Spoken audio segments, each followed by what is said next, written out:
Yes, it is finally time. Sorry for the wait, but welcome to the beginning of year-end list season, and I have quite a lot of lists for you. It's going to take us pretty deep into January, so buckle up, strap yourselves in. It's going to be quite the wild ride.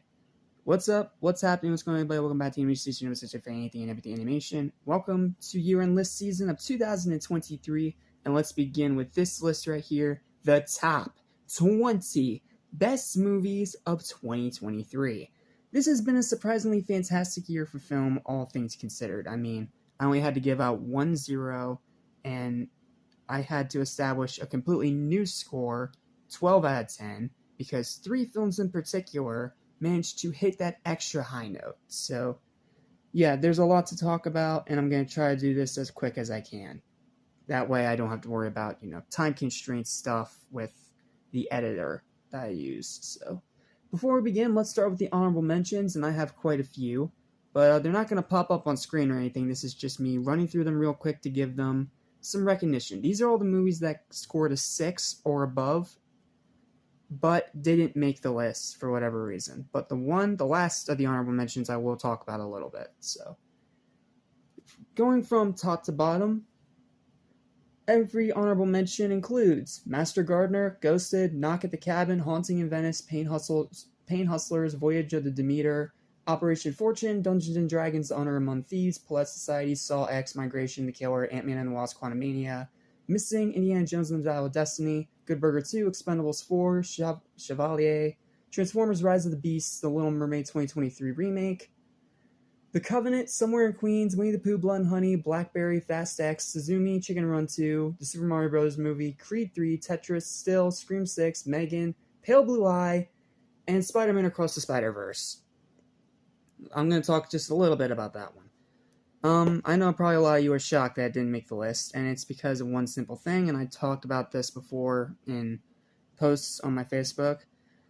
It's the fact that this movie, as great as it is now going to have its history marred and forever stained by the horrible corporate dumb screwery of Sony, which was scummy, it was underhanded, and not to mention outright abusing the artists that brought the movie to life in the first place over its 4 years of production by making them rush and time crunch by whatever means necessary. That crap is absolutely inexcusable, and I refuse to give a film any appreciation because of it. Well, that part of the movie. But the actual movie itself is still great. I understand why it's on most lists, but it's just not on mine because of that. So, I hope you guys can understand that, and I won't be surprised if it is on your personal best list. It's weird. This makes it look like I have a robot eye when I don't. Anyway, but yeah, with all that out of the way, I'm Jack Smollett, this is Animation Station, and let's begin the list proper. This is the top 20 best movies of 2023. Enjoy.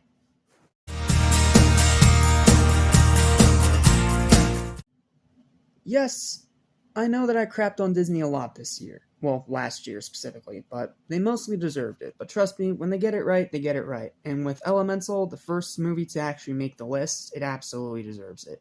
It is a beautifully animated, wonderfully well-told love story between 2 different characters of different elements. You have a flame girl and a water guy. And while they first have this bad interaction between them, after a while, they start to get used to each other more and you know how the whole story goes. It's something you've seen a dozen times, and it is predictable, which is why it's not higher on the list, and why I didn't give it a higher score in my review. But it's still a great film, let alone just for its animation, and because of Pixar dropping 2 back-to-back stinkers last year. So, yep, Pixar finally came back with fire and fury, quite literally, and came up with a simple, but very well done, beautifully animated, and just wonderful, heartwarming love story. It's simple, it's to the point, but it's definitely pretty enjoyable. With all that said, let's move on to number 19.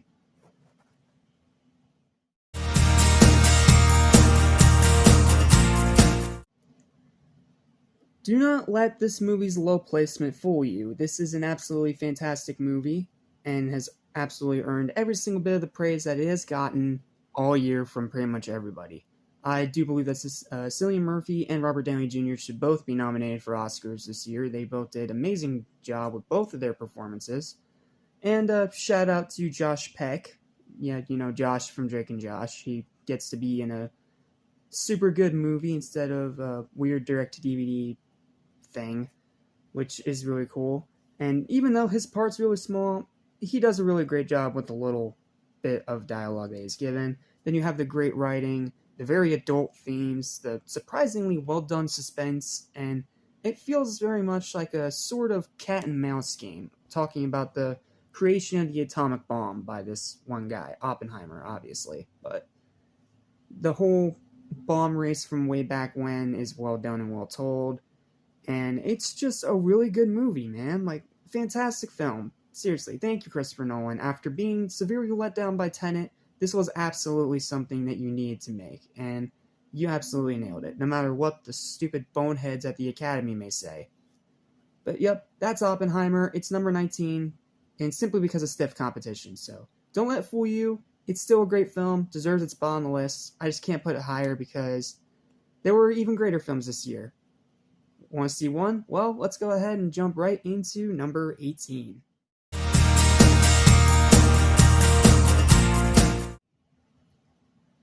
I don't think any of us were ready for what Evil Dead Rise was going to bring to the screen. Like, not only is it as violent and gory as the original Evil Dead's, but it also has a great story, a great original cast, amazing acting, especially from the mother in the movie that's possessed for most of it, and oh man, she's so good in the movie, seriously.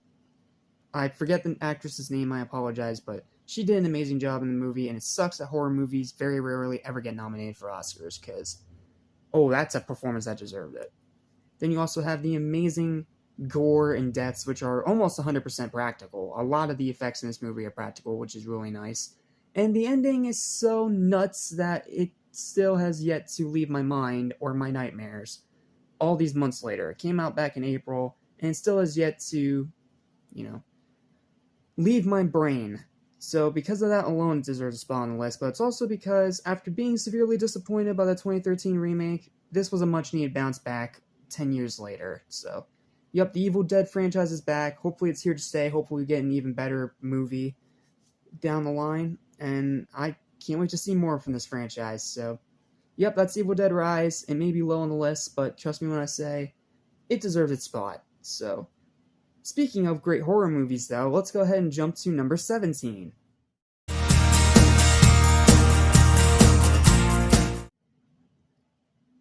Yeah, I'm as shocked as you are that this movie's as good as it is. Well, as great as it is, actually. It was one of my last watches of the year, and it delivered on everything I should have expected, but I didn't, because I thought, oh, it's just a prime horror movie. It's gonna be streaming only, one and done, not worth caring about.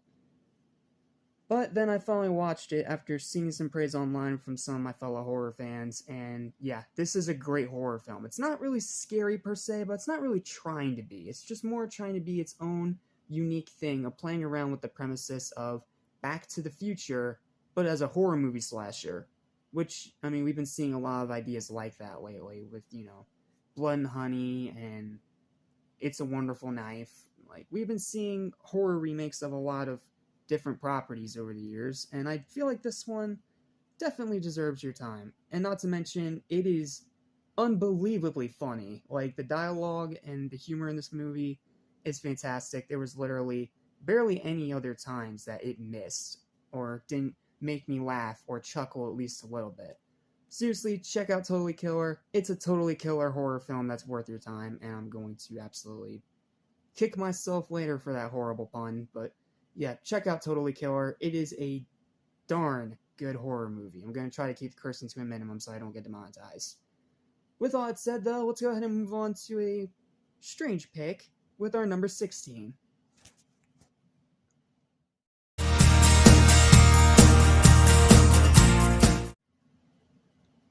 Yes, I understand this choice might be very weird and also more than a little bit controversial because critics slammed this movie mercilessly. But trust me when I say that it absolutely more than deserves your time. Asteroid City is a misunderstood marvel that's more like a throwback to the old school science fiction movies while also having some really great performances from a very stacked cast. You know, you have Adam Driver, Steve Carell, Scarlett Johansson. Like, everyone brings 110% to this movie, and it's a really unique film in the way that it's shot, in the way it progresses, in the way it's written. Like, it feels like an old school movie in every single way. Like, heck, they even shoot it on older film reel than the usual modern stuff that you're used to seeing, so it's not as clear and crisp. And sure, a lot of it is much like a stage play where you have characters behind some kind of backdrop talking, dialogue off a script, but all these characters felt genuine. All the moments were surprisingly impactful. There was more than a few moments that were pretty funny, and to keep some inappropriate little teenage boys interested, they threw in one scene of nudity. Don't ask me why it's there, I still don't get it. But the rest of the movie's great. It's an homage to old school classic science fiction with stuff like Close Encounters of the Third Kind and stuff around that nature. And yes, I can understand why some people find the ending a bit weird when you finally get to, see the alien that they keep talking about. And it is a strange design, to say the least. But I still think that despite that, this movie's more than worth your time. Just make sure you're over 18 and or skip over the nudity part. Just saying. Outside of that, it's a pretty great film, and it's definitely worth your time if you haven't already seen it, and it infuriates me that it got so much crap when it's such a different and unique film that definitely deserves more analysis and deserves more recognition for the really cool things it managed to do. So, yeah, Asteroid City, really good movie. Absolutely check it out. And with that said, let's go ahead and move on to something else that's pretty controversial with our number 15 pick.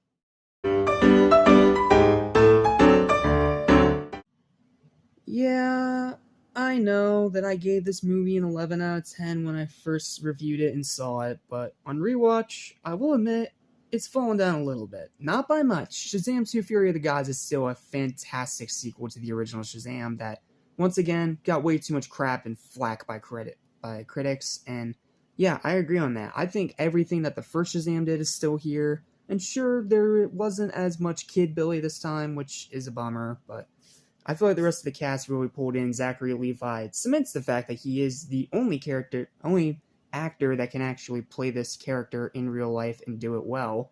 The villain is a little better, but still kind of bland. I mean, it's Helen Mirren and Lucy Liu, so you can only expect so much. I mean, those two are great actresses, but they've had their stinker roles. And then you have the great family element that's still there. You have the great writing, the surprisingly still great humor. Like, this movie still made me laugh a lot. And while the ending is odd, it does little to really hamper my experience. Could it have been better? Yes. Could it have been worse? Oh, absolutely. We have had way worse superhero films this year. And in a year where Marvel decided to dive headfirst off a cliff and give us nothing but pretty much non-stop crap outside of Loki Season 2, this was definitely their one bright spot. Well, no, sorry, this isn't Marvel, this is DC, excuse me. Marvel's the next pick, I'm sorry. But yeah, it's a really great DC movie, and good riddance to the Snyderverse. It deserved to die. It was bad, in my opinion. But, yeah, Fury of Gods, really great movie. Check it out. It's more than worth your time. It's very funny. I had a great time watching it, and I still do. Now let's move on to the actual only good Marvel movie from this year that you probably all expected to be higher on this list, but it still made the list regardless, which I'm pretty sure would make you guys happy. So, with all that said, and me done rambling and mambling, let's move on to number 14.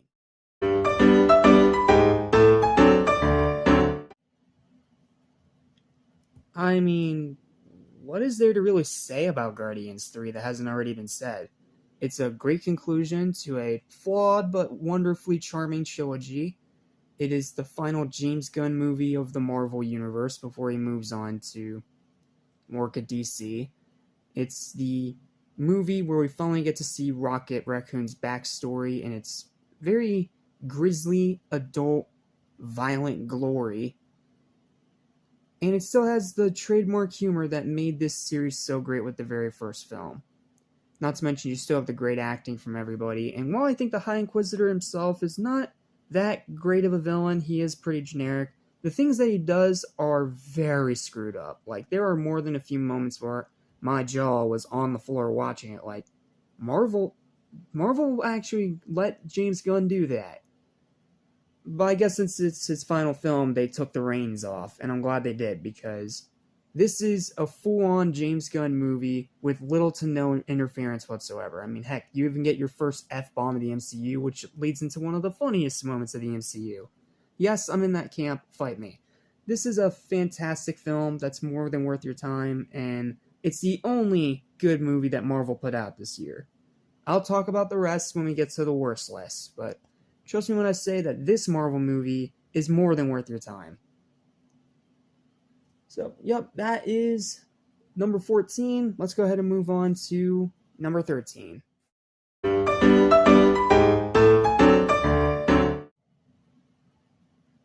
You know it's a weird year when there's a Mission Impossible movie that's not breaking box office records. But trust me when I say that Dead Reckoning is more than worth your time. Like, yes, it unfortunately had a really bad luck of being put in between a bunch of other films, and it just ended up not being as successful as Fallout, not even close. And while this doesn't reach the quality levels of Fallout or Ghost Protocol, which still remains my personal favorite, I still think Dead Reckoning is a great film in this franchise, and is hopefully leading to an even better Part 2 that's coming very soon, even though it's not going to be called Dead Reckoning Part 2 because they weren't happy with how it underperformed and they decided to just, give it a different name. But I'm pretty sure it's still going to be Part 2 of this 2-part finale to the franchise. So, yeah, not really a whole lot to say about that one because it's Mission Impossible. It's everything you love about Mission Impossible with a few little minor setbacks here and there, like the villain being literal AI, which is that part of the movie's dumb, but the rest of it's really good. There's some impactful moments, some shocking deaths, and pretty much everything you love about Mission Impossible ramped up to a 9 out of 10 level. So, yep. I finally got introduced to this franchise this year, and I mostly loved most of them. 2 was the only one I had a little bit of a problem with, but the rest were all really good in their own right. And again, like I said, Fallout and Ghost Protocol are the top 2 of this franchise, undoubtedly. And I do think that this one, despite its underperformance and despite unfortunately not getting as much love as Fallout did, I still think that's more than well worth your time, especially if you are a fan of this franchise. It'll definitely deliver on everything that you want. It's just a shame that they picked such a terrible release date to have it, where it had to go up against a bunch of other movies, and it got stomped. It just is what it is, but regardless, still a great movie. Dead Reckoning, check it out if you haven't already. With all that said, let's move on to a controversial but very magical pick with our number 12.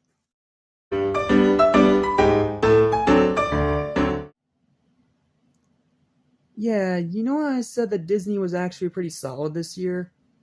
This is the reason why. Wish was that 100th anniversary movie that was make or break with me with Disney. It was either going to be wonderful, great, remind me of how amazing this company used to be, and give me a bit more tolerance for whatever they decide to do next. Or it was going to be the movie where I just jettisoned myself from them entirely. Heck, I literally did a whole month, Disneyvember, leading all the way up to this release, even though I couldn't review every single Disney movie, which is a bummer, but there were only 22 days in the month, and I only had 21 of them to review some of the older movies. So, yeah. Walt Disney Animation Studios is definitely back, in my opinion, and this is a prime reason why. Great acting, great characters, wonderful music, seriously, some of the best Disney music I've heard in years. A legitimately great villain, one of the best we've gotten in a while, voiced by Chris Pine. And even though Valentino almost ruined the movie for me with his terrible dialogue and annoying freaking sidekick role, outside of that, it was a surprisingly really enjoyable film. I found myself smiling through most of it. And not to mention, it was paired with the Once Upon a Studio short film, which in itself is more than worth the price of admission. Seriously. love that short film. That is the true 100th anniversary of Disney. Now, is this like the greatest Disney movie ever? No, absolutely not. There were a few issues. Like I said, Valentino almost ruined the whole movie with his stupid butt jokes. But outside of that, I found this movie to be surprisingly amazing and endearing, and I'm legit upset that it's one of Disney's lowest grossing films ever. Seriously, huge bummer. It was a really good film. It deserves so much more. I loved Wish. I'm so glad Disney is back to somewhat quality again, but because this movie did not do so well, unfortunately, we're probably going to be right back to the same mediocre crap that they've been shoveling down our throats. Joy. But regardless, Wish is an amazing film. It's an amazing 100th anniversary celebration of Disney as a company. And I only hope that they can take notice of this movie despite its underperforming box office and give us something that's truly amazing next year. I'm hoping. I'm hoping and wishing. Yes, I made that pun. Shut up. It fits. So, yep, that is number 12. Now let's go ahead and move on over to number 11, which is out of this world, apparently.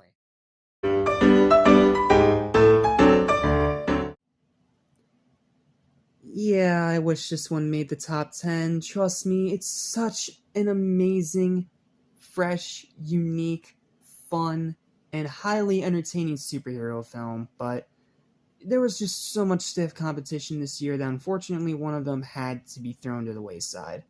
And unfortunately, the one that just barely missed the top 10 list is Blue Beetle. Like, my goodness, was this movie a welcome surprise. I love the main lead in the role. I'm sorry, I'm not going to try to pronounce his name because I'm not Puerto Rican and I don't want to mispronounce it.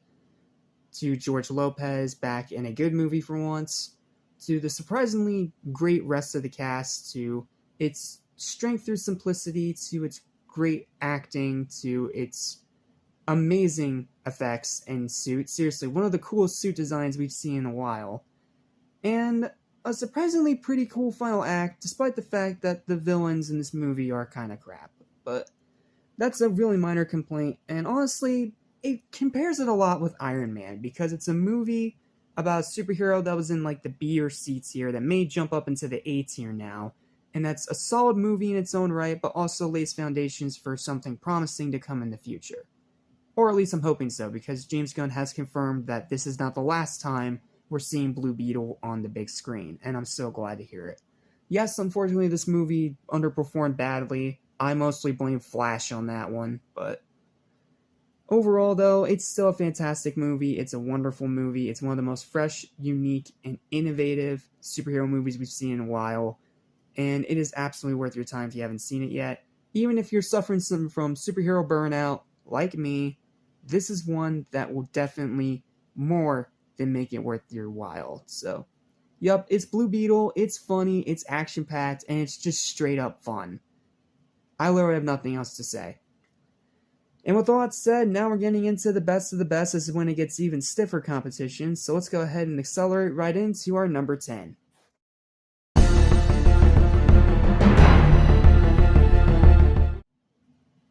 I mean, I liked the first Extraction well enough. It had a few issues, and I didn't really think it'd really benefit from a sequel because its ending felt pretty conclusive. But, you know, money is money, and Netflix gotta keep making money, so they decided to make a sequel, and I went into it with the mindset of, it's gonna be good, but not something great.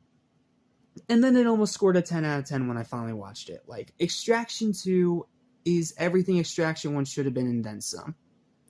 The action alone makes this movie worth seeing, from the way it's all choreographed to the camera tricks to the really, really good cinematography and just how brutal it all feels. Like, yes, it's all choreographed. Yes, it's technically all fake, but it is very visceral in the movie. And it was really hard to tell when it was actually fake and when it may or may not have been real. And it also helped that most of the people that did these stunts were the actual actors in the scene, which, I mean, that's commendable in its own right. Not all actors have the balls to do that. And then you also have great acting. It does an amazing job carrying from the story of the first one, has some great twists, a wild final act, and like I said, it is brutal and bloody as all hell. And if you like that, you're going to really enjoy this movie. So, yeah, I literally have nothing else to say. It's been praised to death. It's probably going to be one of Chris Hemsworth's best movies in his entire filmography. I was looking for the word filmography. And if you haven't seen it yet, even if you weren't the biggest fan of the first Extraction, check it out. It is one of the best action movies of the year. But speaking of surprising movies that I expected little to nothing great out of, let's move on to number 9, which might jump scare you.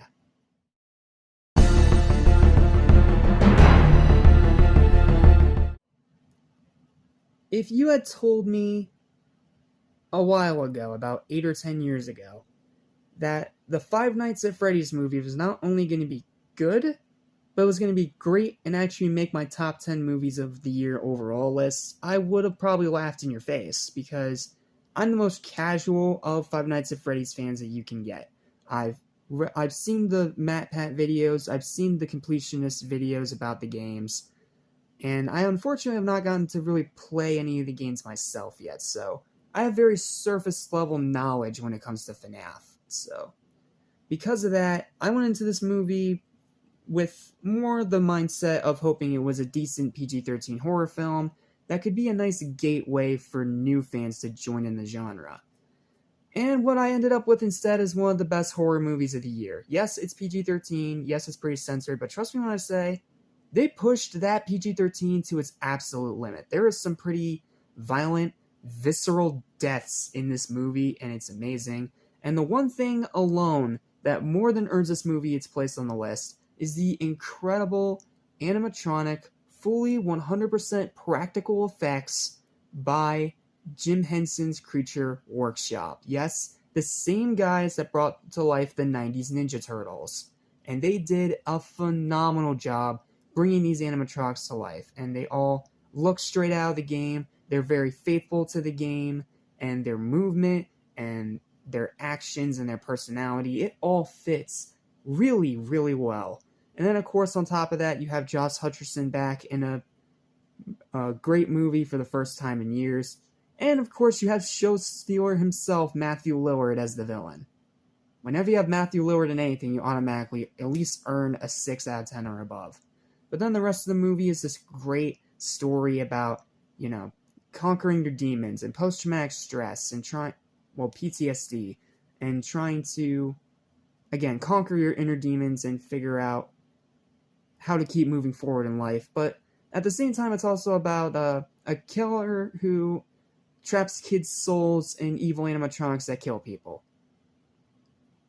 That's about as much as I can say without spoilers, but the rest of it is truly masterful. It is a great film, but I will admit, I can see why some critics didn't like it, because it is very much the same Blumhouse template you've seen before with these horror movies, but it was one that was made for fans, by fans. These people that made this movie were huge fans of the source material. They even got Scott Cawthon himself to actually have a hand in bringing it to life.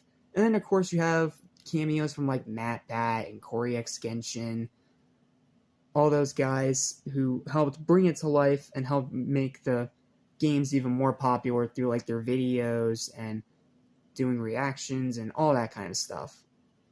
And it is very faithful to the games, so if you're someone who hasn't really seen the games but want like a basic understanding of them, watch this movie, even though it does change the lore a little bit in the final act, which does keep it from being higher on the list, because that's the one and only time it actually breaks away from being faithful to the source material, but it's a very minor complaint. Trust me when I say it, this movie did not deserve half the crap it got from critics, and it's nowhere near the worst movies of the year. It's a fantastic movie for newcomers, for gateway horror fans, and even for kids, as long as they can stomach a little bit of horror. Because like I said, it's not a super graphic horror movie, but it is a very effective horror movie. And if you love FNAF, you're going to adore this film. They delivered on everything that they needed to, and even as a newcomer, I am now a huge fan of this series because of it, and want to know more. So, yeah, with that alone, it deserves a spot on the list, and just like a certain other movie that's a little higher up on this list, it has introduced me to a great franchise that I should have discovered years ago, but my stupid butt decided to focus on other things. Pick your poison kind of thing.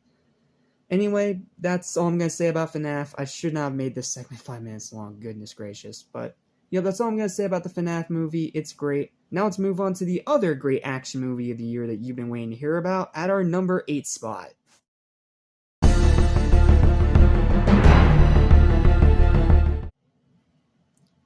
Yeah, this wasn't predictable at all, but the only thing that probably wasn't predictable is that it's not in the top 5. And I can understand why some people may be upset with that, but you have to remember, I'm more of an animation guy than a live action guy, so I'm going to have a bit more of a soft spot for that, more than the live action stuff. I still love live action stuff, don't get me wrong, but I'm just always been someone that leans more towards animation, which is why this movie isn't higher on the list, because, spoiler alert, a lot of the movies higher up on this list are animation, so just want to get that out of the way before anyone tries to crucify me in the comments. But trust me when I say that John Wick Chapter 4 is just as great as you've heard, if not even better.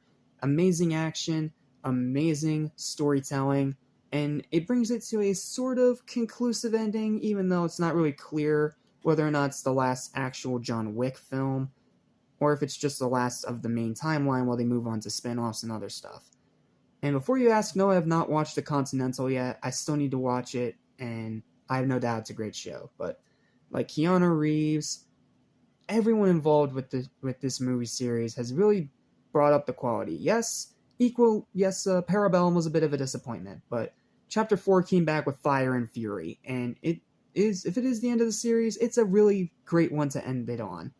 It's undeniably one of the best, if not the best, action movie of the year, and it more than earns its spot on this list. It's just as great as you've heard, if not even better, and maybe on rewatch, it might jump higher in my list to go on afterwards. But as of right now, in this recording, definitively, this is where John Wick Chapter 4 falls. It's still a great film. It just has a few little minor things that keep me from being able to put it higher on the list. And again, the competition from here on out is stiff because everything else from here on up is a 10 out of 10 or above. Like I said, it was a pretty great year for movies, so yep, that's John Wick Chapter 4. Excellent film. If it is the last of the series, it's a heck of a note to go out on. So, yep, there's that. But speaking of movies that probably shouldn't have been high enough on this list, but they ended up being this high because of how surprising they were, let's go ahead and move on to our number 7. A slam dunk, if you will.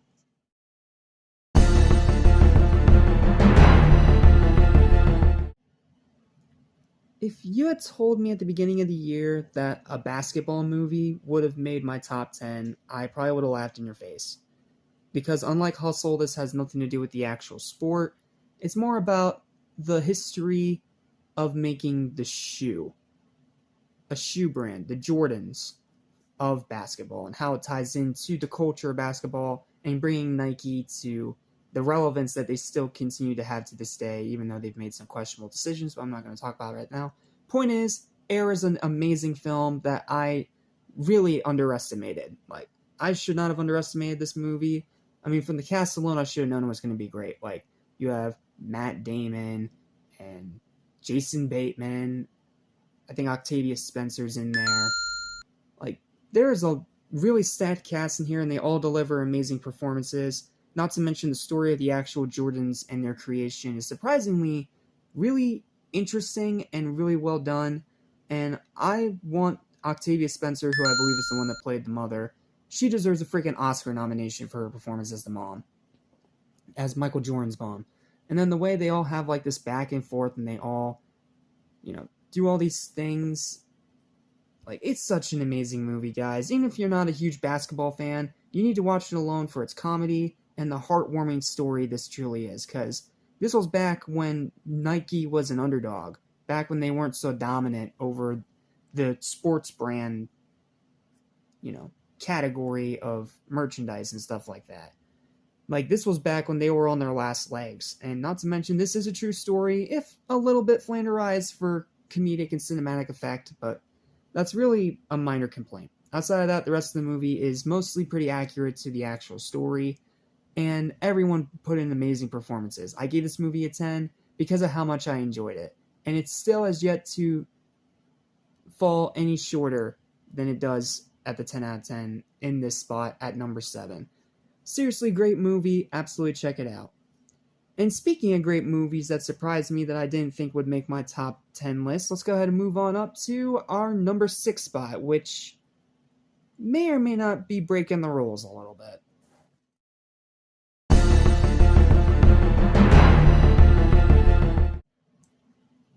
Yep, we're really doing this. This movie's really this high up, and it has made me a huge fan of RWBY because of it. Because this was not only a great crossover, way better than I was expecting, but it was a phenomenal crossover. It was an outstanding crossover where both parts were just as great as each other, and neither of them felt like one was over the other.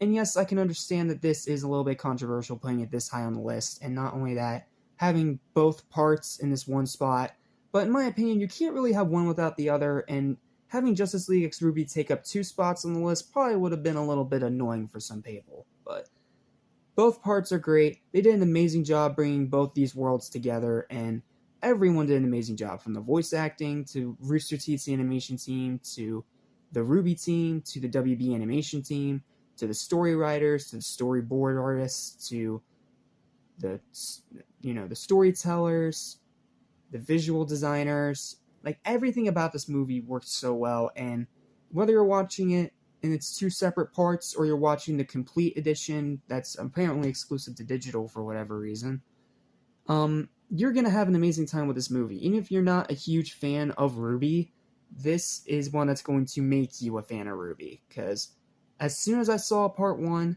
I immediately went and watched the first 6 volumes of RWBY, and I have yet to jump off my fandom train of it since. Yes, I have not seen volumes 7, 8, and 9 yet, but I have no doubt they're going to be great.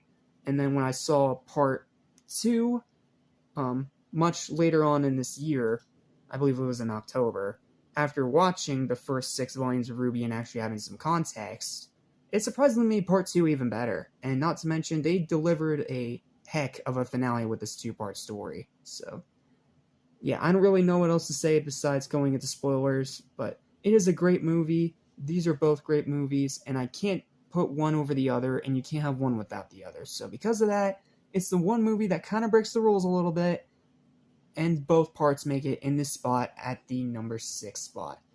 And until recently, it was a lock-in for the top 5. Until a certain movie snuck into my top 3, which we'll talk about when we get there. But for now, excellent film. Absolutely check out both parts. They're more than worth your time, and they are so much fun to watch.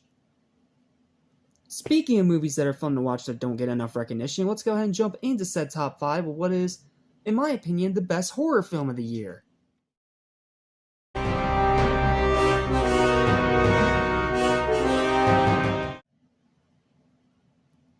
This lived up to my expectations and then some. I absolutely loved Renfield. It is one of the most gory, brutal, funny, action-packed, unique, distinct, original, well-acted, beautifully shot, well-choreographed, and just all-around, excuse my language, the one and only curse word I'm going to put in this video, all-around badass horror movies I've seen in a long time. Nicolas Cage's Dracula, perfect casting. Nicholas Hoult as Renfield, spectacular. Awkwafina as the cop's sidekick, works well enough. Sonic himself, Ben Schwartz, as one of the main villains, amazing. I never thought I'd hear Ben Schwartz throw that many F-bombs, but it was pretty funny, and he was an amazing villain, surprisingly.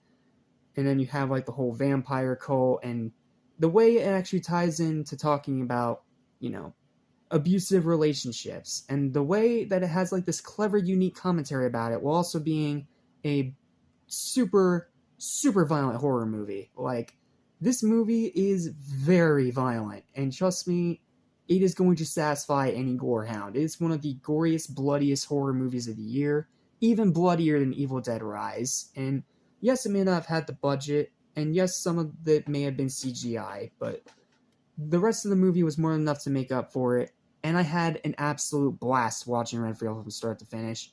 And I literally made an entire vampire-themed marathon just to talk about this movie. And yeah, it lived up to everything it needed to and then some. And yeah, Nicolas Cage's Dracula was something that I didn't know I needed, but I'm glad that it now exists because it is absolutely amazing. Absolutely check out Renfield. This movie did not deserve to tank the way it did, and it is one of the most fun movies that I have seen in a very long time.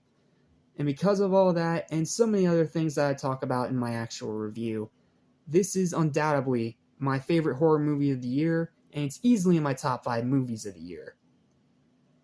Alright, let's swing back into the animated movies, and one I have a bit of a bone to pick with the legality side of things, so let's go ahead and shapeshift over to our number 4 spot.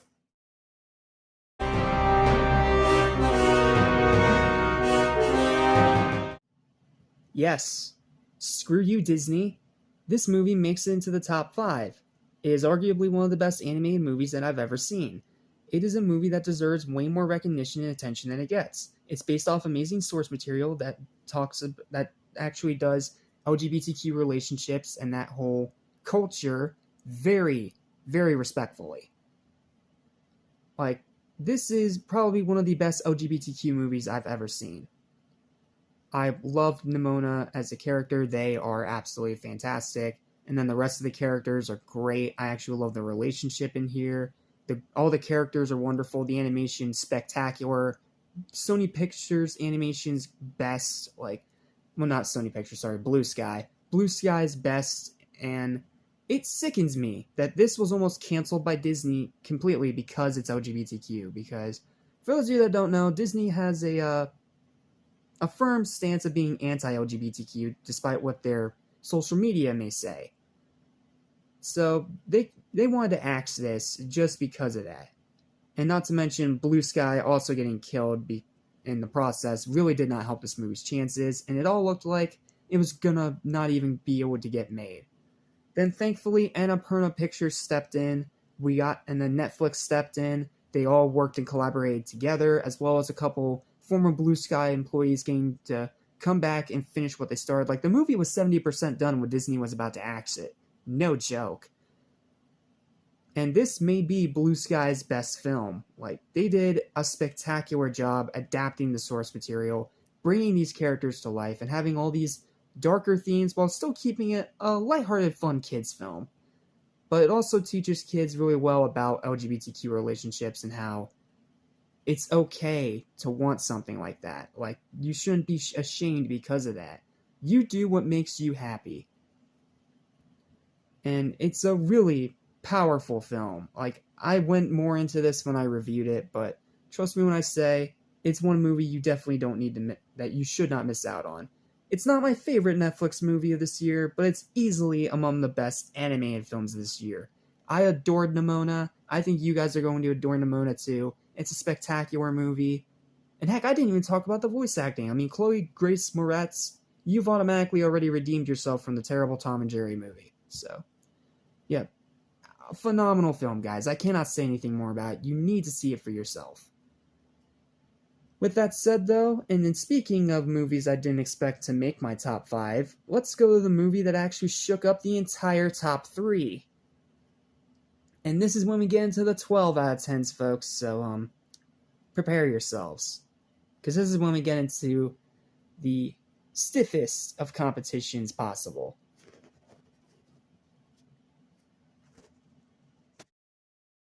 Life, I know, to compare with pure.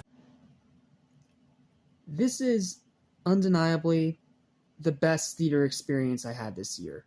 Yes, it's not the best movie of this year because of stiff competition, but it deserves recognition alone for being one of the most delightful and amazing theater experiences I've ever had. Wonka is not only an incredible movie that Gene Wilder would be more than proud of had he still been here with us today, but it's a movie that also does the Wonka character justice while also coming up with its own unique original story. Is it a little bit predictable sometimes? Sure. But it is just such a wonderful, charming film. Like, you know how I put Blue's Big City Adventure at number 11 last year? This is kind of Blue's Big City Adventure times infinity. Like, this was my big comfort movie of the year. I was highly anticipating it. It was my most anticipated movie going into December of this year.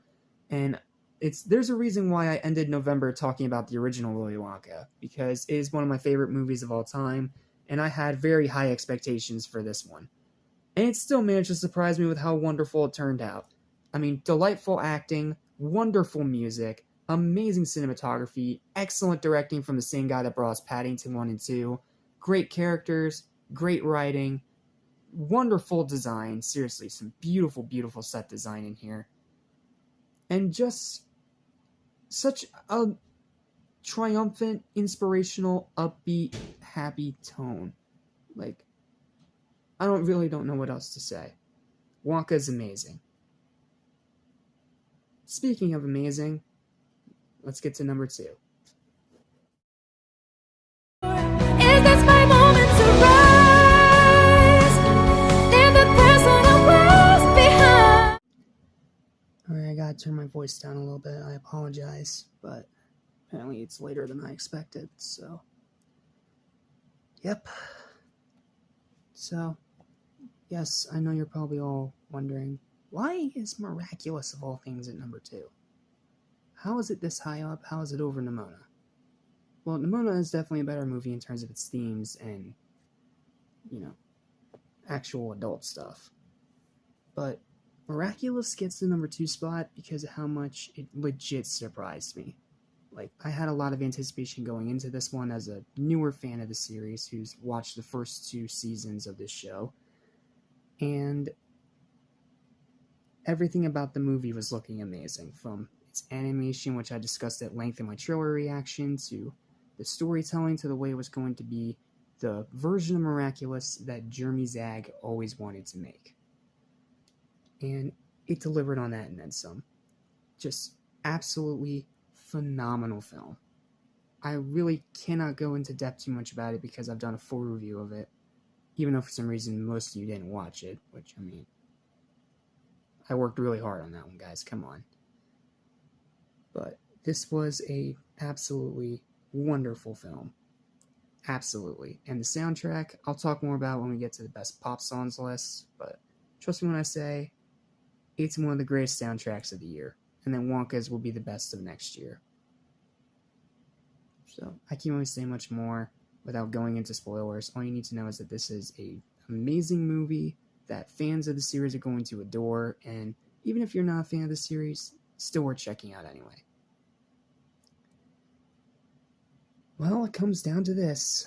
What other movie really impressed me this year to the point of being number 1 ever since it came out on this entire list?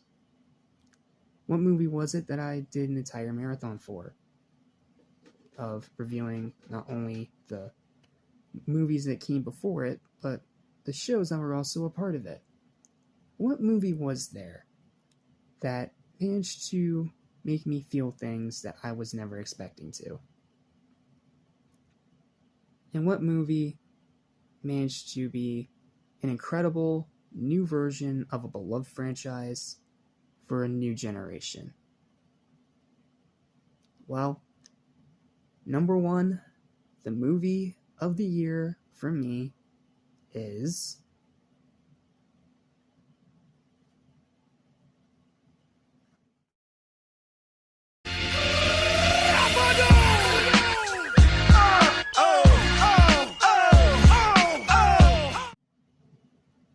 I mean, was there really any debate here? This was an amazing film when I first saw it, and it's only gotten better on rewatch. It is an incredible film that did not get nearly enough credit for all the amazing things that it did. And it's the movie that literally invented the 12 out of 10 score. This was not only an incredible new iteration of these beloved heroes in a half shell for a new generation, but it was also just an all-around phenomenal movie. Every single bit of it.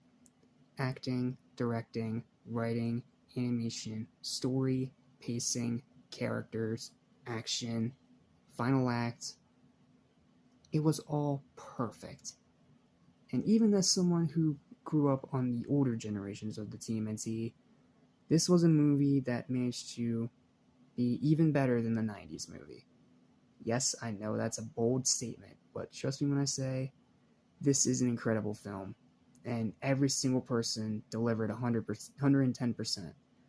And it sucks that it did not get the recognition it deserved from other people. I can understand some older critics maybe thinking it's a little too kiddie, or maybe just doesn't really work for them, and I can understand that. But the fact that it barely even made back its minuscule budget angers me. Especially considering the fact that this had to go against another certain piece of crap that unfortunately got way more money than it deserved. Talk about it in the worst list, but point is, Mutant Mayhem is an incredible movie. It's the best Ninja Turtles movie to date, and it's arguably only going to get better with time.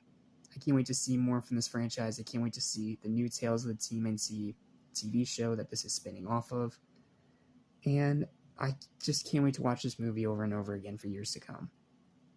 Incredible casting, incredible film, easily, undoubtedly, indisputably, the best movie of 2023. Teenage Mutant Ninja Turtles, Mutant Mayhem. Cowabunga, dudes. That's the list. Thanks for watching. Like, share, and subscribe. And I'll see you next time for the most surprising movies of 2023. Which may not include a certain plumber you may or may not know. See you next time. Peace.